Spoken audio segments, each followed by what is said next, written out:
तो बोलिए प्रेम से भगवान बृहस्पति देव की जय। प्राचीन काल में एक बहुत ही निर्धन ब्राह्मण थे।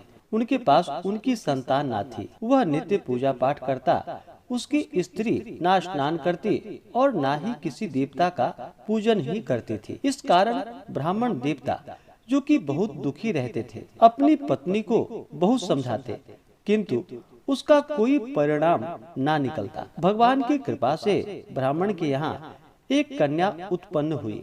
कन्या बड़ी होने लगी।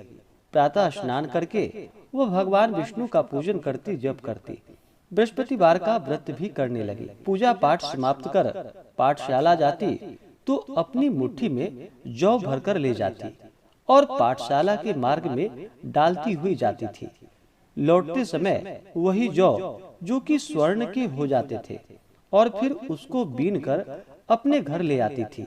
एक दिन वह बालिका सूप में उन सोने के जौ को फटक कर साफ कर रही थी कि तभी उसकी माँ ने देख लिया और कहा कि हे बेटी, सोने के जौ को फटकने के लिए सोने का सूप भी तो चाहिए। दूसरा दिन गुरुवार का दिन था।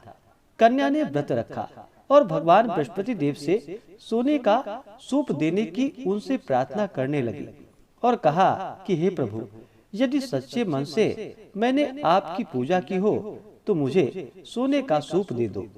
बृहस्पति देव ने उसकी प्रार्थना को स्वीकार कर ली। रोजाना की तरह वह कन्या जौ फैलाती हुई पाठशाला चली गई। पाठशाला से लौटकर जब वह जौ बीन रही थी तो बृहस्पति देव जी की कृपा से उसे सोने का सूप मिला। उसे वह अपने घर ले आई और उससे जौ को फटककर साफ करने लगी, परंतु उसकी माँ का फिर से वही उसका रंग और ढंग रहा। एक दिन की बात है। कन्या सोने के सूप में जब जौ को साफ कर रही थी, उस समय उस नगर का राजकुमार वहां से निकल रहा था। कन्या के रूप और कार्य को देखकर वह उस पर मोहित हो गया। राजमहल आकर वह भोजन तथा जल का त्याग करके उदास होकर लेट गया। राजा को जब राजकुमार द्वारा अन्न और जल त्यागने का समाचार प्राप्त हुआ तो अपने मंत्रियों के साथ वह अपने पुत्र के पास गया और पूछा कि हे बेटा, तुम्हें किसी बात का कोई कष्ट है क्या? किसी ने तुम्हारा अपमान किया है अथवा कोई और कारण है? मुझे बतलाओ, वही कार्य मैं करूंगा जिससे तुम्हें प्रसन्नता की प्राप्ति हो सके। अपने पिता की बातें सुनकर राजकुमार बोला कि हे पिताजी, मुझे किसी बात का कोई दुख नहीं, कोई कष्ट नहीं।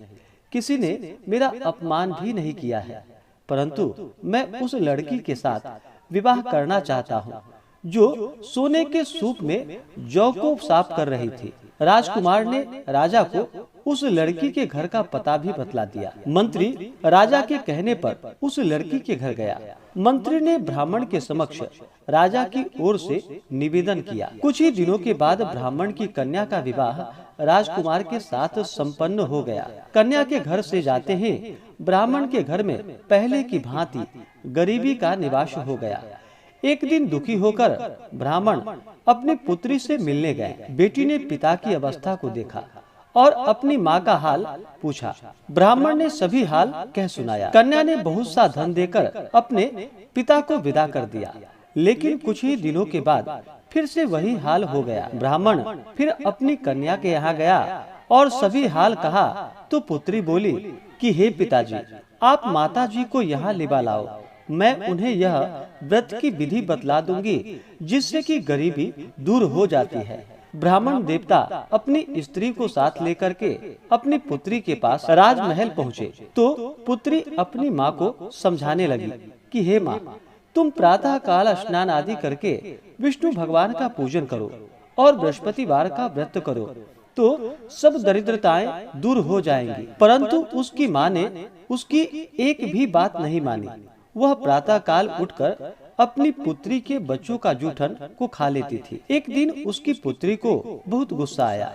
उसने अपनी माँ को एक कोठरी में बंद कर दिया और प्रातः उसे स्नान आदि करा करके उससे पूजा पाठ करवाया तो उसकी माँ की बुद्धि ठीक हो गई। इसके बाद वह नियम से पूजा पाठ करने लगी और प्रत्येक बृहस्पतिवार को व्रत भी करने लगी और फिर इस व्रत के प्रभाव से मृत्यु के बाद वह स्वर्ग को गई।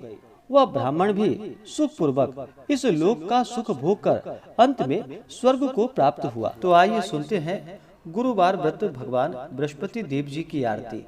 तो बोलिए प्रेम से भगवान बृहस्पति देव की जय। तो आशा करता हूँ कि यह जानकारी आपको अच्छा लगा हो। ऐसे ही ज्ञानवर्धक जानकारियाँ प्राप्त करने के लिए हमारे इस चैनल पे अगर आप नए हैं तो चैनल को लाल बटन दबा करके सब्सक्राइब करें, साथ में बेल आइकन घंटी को दबाएं ताकि मेरे वीडियो का नोटिफिकेशन आपको समय से मिलता रहे।